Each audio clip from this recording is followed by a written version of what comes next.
সারা বাংলাদেশের ভিতরে আমি এই দুধ চা বানাই। আপনারা খেয়ে দেখবেন কেমন স্বাদ, না খাইলে আপনারা বুঝতে পারবেন না। এই কথাটা কিন্তু আমার না বন্ধুরা, যার কথা তাকে আগে একটু দেখুন, তারপরে আমি দুই একটা কথা বলতেছি।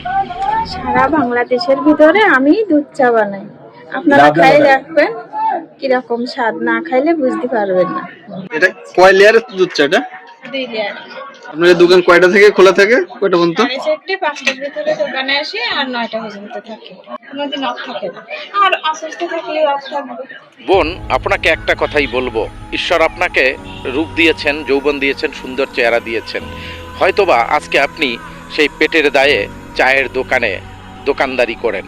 আমি একটা কথাই ভাবতেছি আপনাকে নিয়ে, যে আসলেই আপনার এই ভাইরাল হওয়ার কি নিজেরই ইচ্ছা, না হয় আপনি হয়তোবা যেসব কন্টেন্ট ক্রিয়েটাররা আপনাকে যেসব কথা বলতে বলে সেই কথাগুলো বলছেন। আরে আপনি তো এমনি চা বিক্রি করলে আপনার তাতেই সংসার চলে যায়, তাতে তো আপনার আলাদাভাবে ভাইরাল হওয়ার কোনো দরকার নেই।